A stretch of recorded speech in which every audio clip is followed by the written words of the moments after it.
and welcome to my channel, Cooking for the Family. I'm Devon. Happy holidays, Merry Christmas.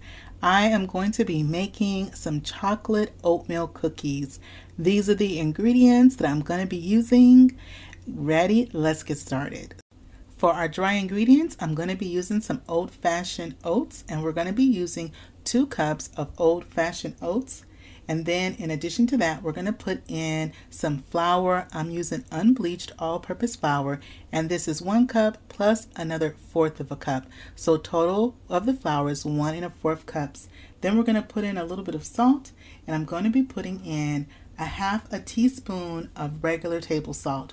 Now, if you are new to my channel, welcome in. And if you're a returner, welcome back. On my channel, I love to do the 12 days of cookies and holiday treats. So for the next 12 days in a row, I'm going to be posting some wonderful holiday treats, things that you can make for your family, things that you can also give away to friends, co-workers, and loved ones and neighbors.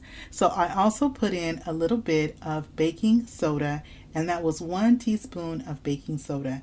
And so that was our dry ingredients. Now, in addition to that, we're going to put in a little bit of cocoa powder. And with our cocoa powder, we're going to be putting in a 1/2 cup of cocoa powder. And I like to use the Dutch processed cocoa powder, or you can use either the unsweetened cocoa powder, but either one of those will work fine. And so again, in our bowl, we have our 2 cups of old-fashioned oats. We have 1 1/4 cup of flour. We have 1 teaspoon of baking soda, a 1/2 teaspoon of salt, and we just put in our 1/2 cup of cocoa powder.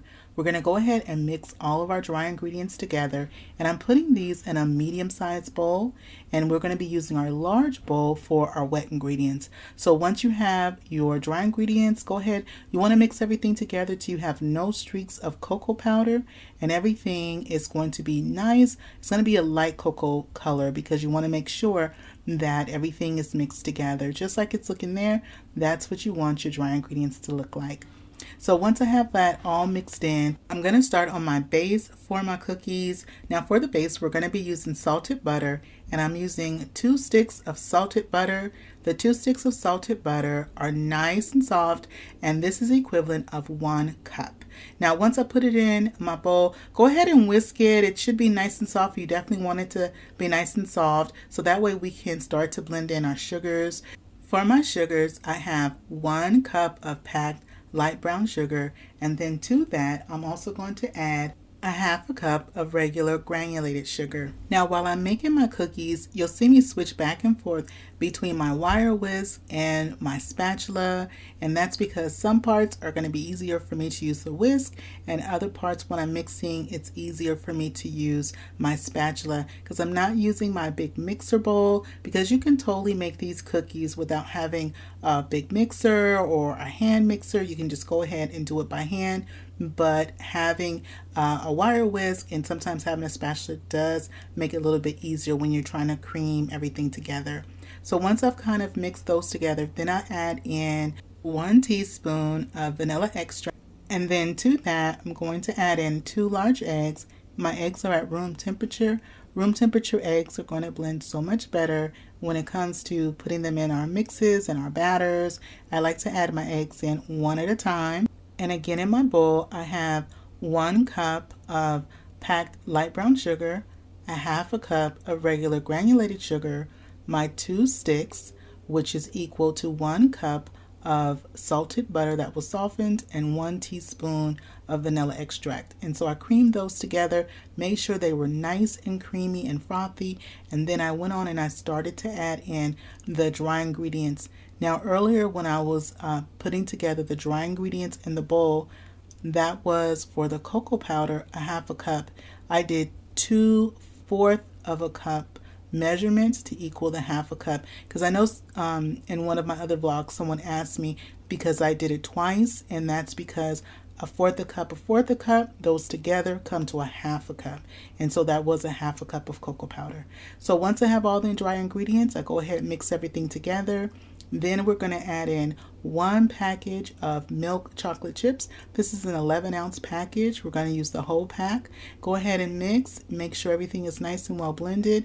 Now I'm going to be splitting my dough in half because half of the dough I'm going to be putting in some chopped nuts. Now for my chopped nuts, you can use either pecans or walnuts. I like to use pecans, but you can also use walnuts as well, or you can leave them out, but I really like the nuts in this. It really gives it a really nice flavor, but I'm going to split it in half because some of the family wants nuts and some of the family doesn't. And in the description box below, I will have a list of all the ingredients you need to make these wonderful chocolate oatmeal cookies. Now I went on and I let my dough sit in the refrigerator for about 30 minutes before I scooped it out. I'm going to scoop out the dough. This is about a 3 tablespoon measurement scooper, or you could say the equivalent of about half the size of an egg. About that size is what I'm scooping out my cookies. Then also in the middle of the cookies, you want to flatten them slightly. I'm going to put my cookies in the oven at 350 and they're going to bake for about 9 to 11 minutes. Well, my cookies are out of the oven. They're looking good. They have baked up nicely. And with this oatmeal, the oatmeal and the chocolate chips just make these cookies soft and slightly chewy. Now be sure to join me tomorrow to see what cookie or holiday treat that I'm going to be baking up and sharing with y'all. And I'm going to be doing one every day up until Christmas Eve. Well, these are our cookies. They have baked up so well. The undercarriage is looking good. Go ahead and take a bite. Now I'm going to give it a try. These cookies have come out perfect. They are nice and chocolatey. Well, I hope you give this recipe a try. If you're not subscribed, please hit that subscribe button. Show this video some love and give it a thumbs up and click share. Merry Christmas and happy holidays, and I'll see you on the next one.